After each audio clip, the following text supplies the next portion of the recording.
first responders prepare for the unthinkable. And on a lighter note, we'll introduce you to Reid Park Zoo's newest resident. These stories and more coming up next on Tucson City News in Review.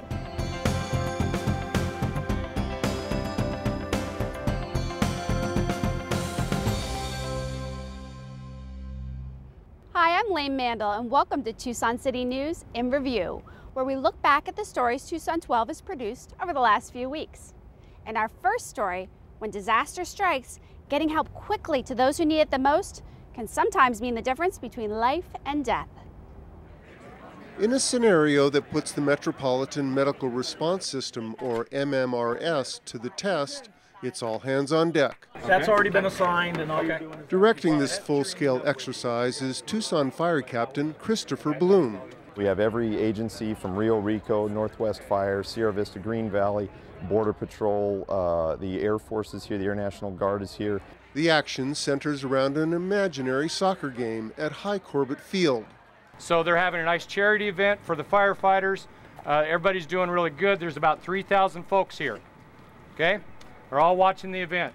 In this simulation, a sudden explosion tests the ability of first responders to coordinate the triage, treatment, and transport of 120 people to 7 area hospitals.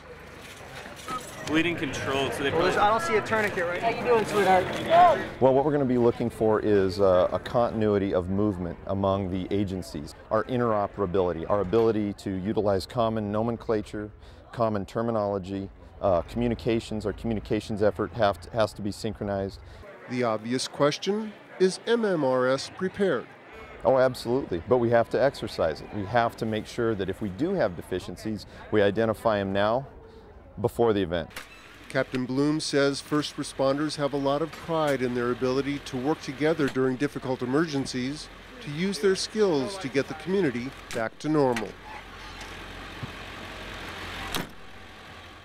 Now those are the kind of people I want on my team. In our next story, 4 neighborhoods work together and now have a lot to celebrate.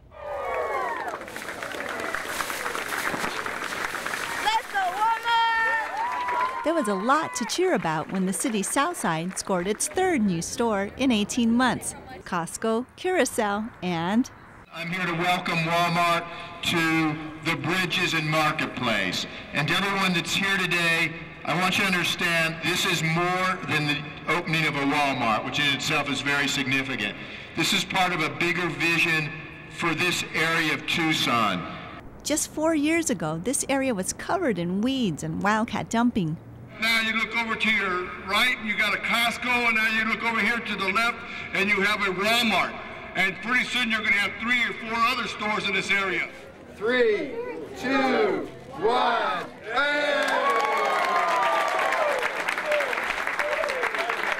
Shoppers came out in droves to see what the 170,000 square foot store has to offer. In addition to a 24-hour market, you'll find a pharmacy and a bank. Most importantly, they put 300 Tucsonans back to work. There's 300 jobs here that are going to stimulate our economic improvement and our economic development. Walmart hopes to double the number of new employees to 600 within the next 12 to 14 months.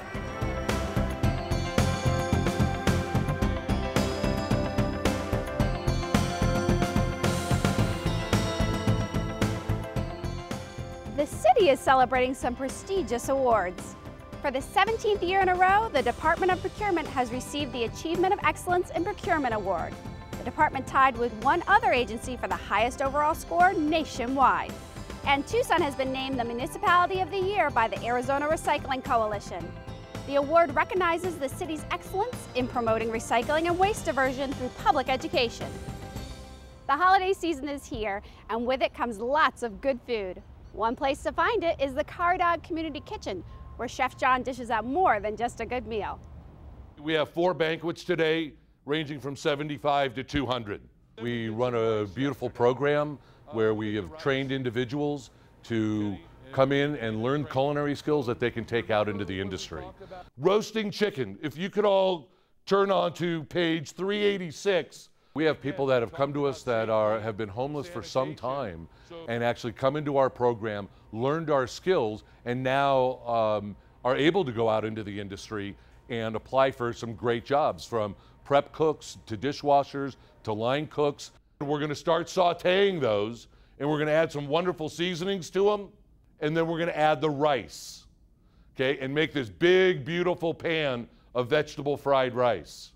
We learn knife skills, we learn about stocks and sauces, we learn about cooking procedures, we learn about working well with each other. They develop resumes and portfolios to be able to take out into the industry and really create new jobs. So again, I keep my knife up against my hand. Okay, don't leave your hands out like this. It's a target. Keep them curled and it's up against your knuckle.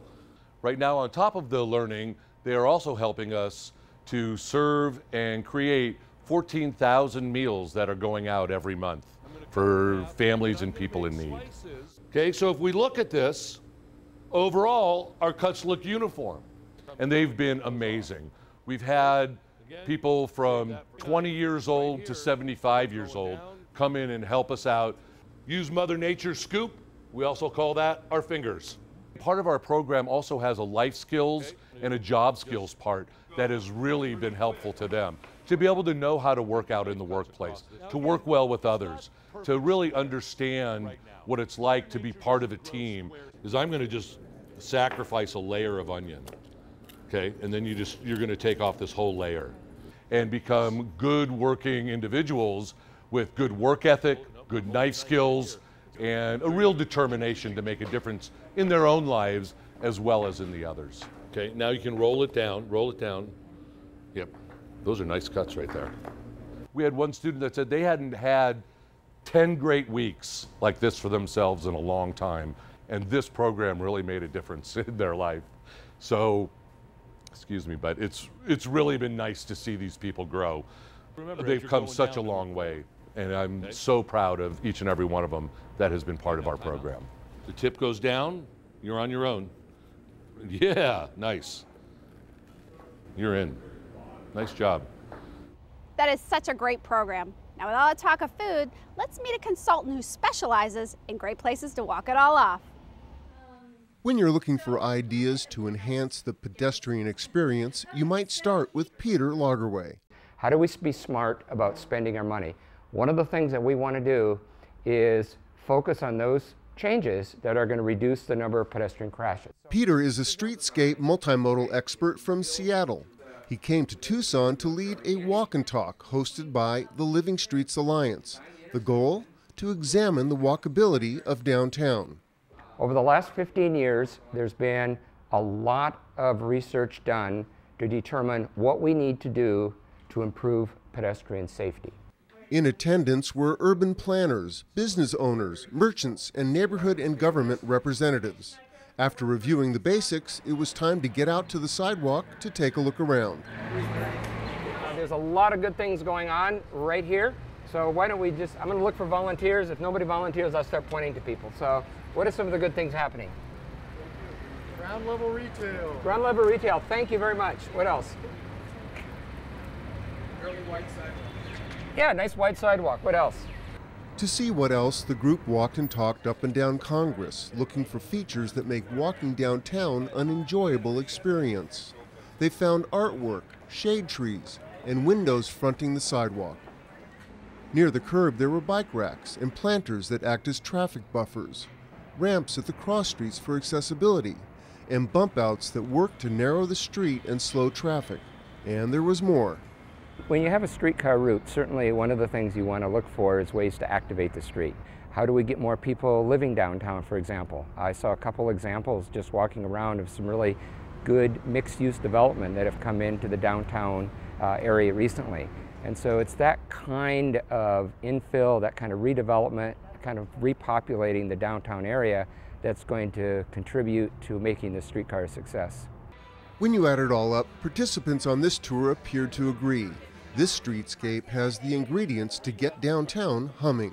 It's really actually happening, the investment and the activity and the people on the street. I come down here with my wife on weekends, and you can sit at the playground and sit outside and just watch people go by, and it's so fun, and I love it. So.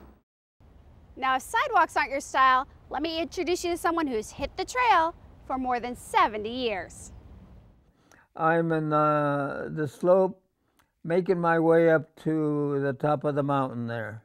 Gilbert Jimenez stops his ascent to enjoy the view of Flagstaff below. To be talking about these different places I've been to, it brings back good memories. I've climbed on the Catalina, the Santa Rita, the Rincons, and even the peaks of Switzerland and Italy when he was in the service.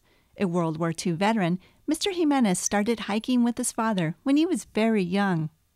And I used to hike with my grandfather at the ranch, and all of that grew on me. So I naturally became a hiker because of them. His love for hiking led him to become a 50-year member and trail hike leader for the Southern Arizona Hiking Club. I like what I see out there, some wildlife, and just the scene of the mountain in general, to me, is very beautiful, and it's part of my life. A life that has included volunteer maintenance of the Sentinel Peak trails behind the home where he has lived for 57 years. It's right in the middle of our city, and it is where our city was born.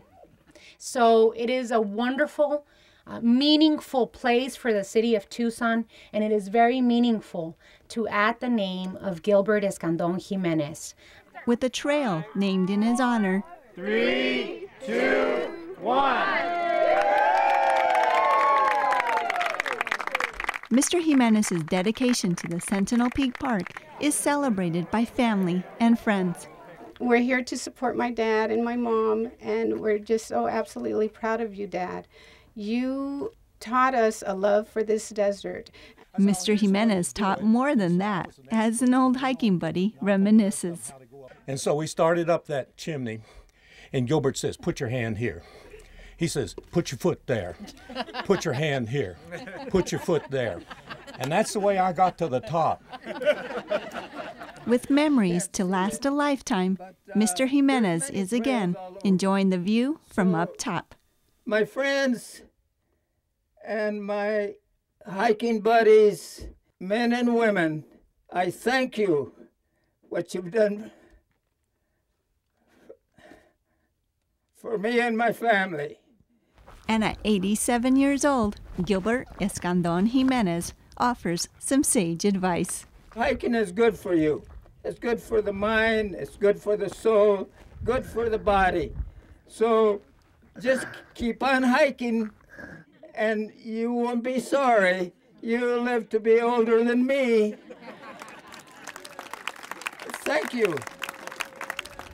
87 years old, Gilbert is such an inspiration. That wraps it up for this edition. I'm Elaine Mandel. Happy holidays from everyone here at Tucson 12. We're going to leave you with a look at Reid Park Zoo's newest resident, coming to us all the way from Indianapolis. So our new young giraffe is named Jasiri, and it means bold or courageous in Swahili. He's very curious. He's pretty used to people. He's not too interested in participating in the giraffe feeding yet, but I think he will when he can reach it better, because he's still kind of short. Hi, little man. What are you doing, baby? Hi, Miss Texas. Denver, you be nice. He has bonded quite well with Eleanor, and Texas and Denver are sort of tolerant of the youngster. He has to watch what he's doing because Denver's looking at him. Sexual maturity is usually around 3, and depending on his height, it might be a little sooner. And then gestation is about 15 months, so it will be a little while before we have our own baby. We now have 4 giraffe in our yard. One's kind of short, but it's fun to see 4 out there again. Jasiri! Jasiri, baby, come here, sweetie, come here. He's going to be a fun addition to our herd.